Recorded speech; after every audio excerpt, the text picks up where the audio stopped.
honestly, as a people, starting businesses, might, you know, starting business might be where we want to start pushing our kids more to. I had an uncle who owned his own construction company who was a millionaire. So I grew up playing in my uncle pool. He had a mansion. Like, I'm a little black kid. I grew up playing in mansions. And my uncle And this the uncle we was talking about the other had day. a construction company. Yeah. So that's all I knew. This was my mother's brother. My mother wasn't rich. My mother had a regular 9 to 5, but I was able to go to my uncle's house and play in his pool and run around his mansion my whole life. So I knew the difference between workers, which was my mom and other uncles and my father, compared to the business owner, which was my uncle. But he was just able to take it to a whole nother level. And financially and lifestyle, that was the lifestyle that I wanted. So I always kind of, even though I had 9 to 5, I still pushed for me to be like my uncle as a business owner. That's why I got a business, and I still put 110% in that business. As long as I'm breathing, I still got that opportunity to get where I want to be. And I'm already successful. I'm already doing what I want to do. I'm a filmmaker. I'm making films. People all over the world are seeing my films. So it's just, how big do I want to get? Am I doing my best? I'm at the right now. I'm not gonna say I'm at my best. I'm still growing. So when I get to my best, I'll have that mansion. And my little nieces and nephews, they say I ran around my uncle's house in a mansion with a pool. So black businesses, we need more. Let me ask you a question real quick. How do you go about your process of hiring and understanding the training of the people that you hire to work for you? I'm a filmmaker, so I usually hire just talent and crew. That's who I hire. So talent, you have to have some experience in it. Carmen is talent. Carmen came in audition. Well, actually, I seen Carmen at a stage play. That's when very first time I met her. A friend of mine, Reggie, was having a stage play. She was in a stage play. And she threw down in the stage play. I was like, man, this girl got some talent, So you gotta have talent. We hold auditions, we hold casting calls. So as people walk off the street, we held a casting call. And we had, 50, 60 people maybe walk off the street and audition. So that's how we see who got the skills, and it's other people who already know, who got talent. I'll reach out to them and find them. As far as crew, I got to see what you can do. You know what I'm saying? Like, what other projects have you worked on? Let me see a reel. Because even if you crew, you got a reel to say, I shot this. Just like talent have reels, crew have reels. Say, I lit this, I was the gaffer on this, or I was the DP on this, or I was holding the mic, the sound man on this. So if you come with your reel, show me the stuff that you've done. And 9 times out of 10, it's such a small community of filmmakers in Detroit. We all usually know each other. So, I could call another filmmaker and say, how did this guy do on your set? It's like, let's just say if it's 10 of us, that's not a lot, So believe me, everybody know each other. Right. So we might not hang out or nothing like that, and we don't, that ain't the thing. You know what I'm saying? It's all business. So we usually know who can do what in the city. Right. Yeah. So let's say that 15-year-old wants to be a filmmaker. He comes to you like, well, how do I get to become a filmmaker? What do I need to do to get to where you're at? What type of advice, suggestions you would suggest to that young African American female, young African male? A 15-year-old walked up to me and said he wanted to be a filmmaker. I was that same 15-year-old who wanted to be a filmmaker. And this is the passion I had in me, which is crazy. I had a cousin, I'm old, I'm 50 years old. So I had a cousin who was doing credit card scams back in the day. And I'm like, he said, what do you want, cuz? I said, get me a camcorder. That's what I wanted. This back in the day. So I had my own camcorder out shooting stuff. So I say that to say, get you a piece of equipment. YouTube. Wasn't no YouTube when I was 15. YouTube will teach you anything. YouTube will teach you anything right now. Teach you how to even change a flat tire. Yeah. anything, YouTube will teach it to you. So get you a camera, study the YouTube tutorials, the videos on lighting and setting up shots. It's anything you want to learn, especially about filmmaking, is on YouTube. Get the programs, the editing programs. It's not that hard. Find a mentor. You can come to me. I got homeboys, children, that's gonna work on my next project. And I'm like, man, just come to me and holler at me, and I'll let you be on set. You get on set, you can see how it's done. Right. But I'm 100% gonna say, I grabbed the camera, I learned how to do it just because I had the passion, but nobody gonna tell me I couldn't do it. Right. So it's how strongly you really believe in yourself and what you want to do. What inspired you? And 100% honesty, it all started from when I was a little kid reading comic books. Okay. I love comic books. Okay. So if you go from comic books, I could read, when I was little, I could read better than my bigger brothers. For some reason. So, it was certain words that I knew they didn't know, and I used to run up on them, what's this word they didn't know, and I laugh like this mean this, and this is that, and I kind of got off on that, teasing my big brothers that I could read better than them, and I got into the drawing of the comics, Right. So I read a lot. I was in the comic book, I grew up, I just always read books. I read a whole lot of books, and in the beginning I wanted to write books. But once I got hold to that camcorder, it was like, nah, if I could write a book, I could make a movie. That's right. So that's right. Yeah. Now, yeah. Now, with that being said, who was some of your black filmmakers that you looked up to, who's out here? The ones that laid down the foundation for other black filmmakers. I'm gonna honestly say, I don't know if this is cliche, but Spike Lee. Spike Lee. No doubt.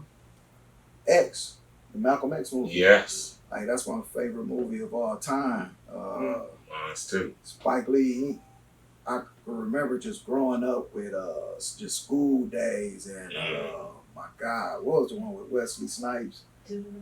No, when he was with the white girl. Jungle Fever. It was something about Jungle Fever. I can remember being in the show watching Jungle Fever. And the way Wesley Snipes and Samuel Jackson, I think that's when Samuel Jackson was Gator. Yeah. It was just so much going on. And the way he was telling his stories, it really connected to me. And so I would say Spike Lee first. And then, of course, I met Spike Lee. I want to say this. I met Spike Lee, went to New York. He was doing something he had a Kickstarter program for a movie. I think it was called The Sweet Blood of Jesus. And I donated. I'm like, let me donate the Spike Lee movie. You don't need my money. My man, $25 ain't nothing. But I did because I was a fan of Spike Lee. No doubt. And whoever donated was invited to a special screening of the film. So me and my girl jumped in the car. We drove to New York, man, and I got to meet him, and it was dope. It was dope. It was dope. I'm like, just to be in that environment, I was like, yeah, this is really what I'm supposed to be doing. So I went. That was one thing. Then the second director would be John Singleton. Rest in peace to him. I actually met John Singleton also. This was years ago, maybe 25 years ago. I met him at a convention in New Jersey. John Singleton was like, yo, bro, you got to come to L.A. Come to L.A. This is where we make the movies. But I had just had a son. Just got a new job. I'm like, no, I can't leave my son. I can't leave my job. And really all that was fear. I was afraid. I was afraid at that time to take that step. My son had just got bored. It was just boring. He would have been okay. It wasn't at the job that long to say I was invested in it. You know what I'm saying? I could have walked away, but it was fear. And I regret that to this day, that I was afraid to go to L.A., where he gave me his number. I called. I talked to his people, and they he said, come to L.A. And I'm like, I couldn't, I didn't do it. So it's taken me 25 years now to just really start getting a buzz where I could have cut 25 years out of that, maybe 20 years out of that. If I went to L.A. and got down with somebody, who was doing it bigger. But it's happening now. So everything happened for a reason. Yep. So there's no regret, but I should have took the leap. No, that was your lesson. Yeah, that's a lesson. That's for sure a lesson. So if anybody has ever offered that opportunity to go learn, from somebody doing something that you want to do, that's doing it at the biggest level, go. Right. Go. No doubt. Yeah. I bring this. I was gonna say I agree with him. Like if I like somebody, as far as like they work, I'm gonna study them. You know what I'm saying? It's like artists out here that I like, or even a barber. Like if I feel like dope, then I'm gonna study him. No doubt. How his bling get so good? How you do these colors and all that stuff, So you pick up stuff from people, and then you compile it into who you are or whatever you do. Correct. You put yourself out there, but it does start within yourself. You have to be like, you gotta believe in yourself. Believe in yourself, and it's so real. It's so real. I remember when I first started doing this, I was back there in that room, and I saw this African guy do it, and I immediately said, "Yeah, I can do that."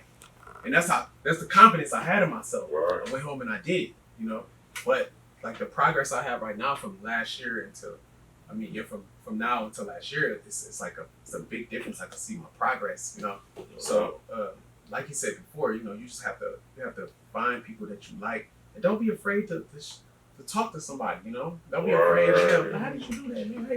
How did you get that? You know what? It's funny you said that because as African Americans, we don't like doing that. Exactly. We we're afraid to ask, but like my you father. stun your growth. Yes, you do. Yes, you do. Yes, you do. But with that mean?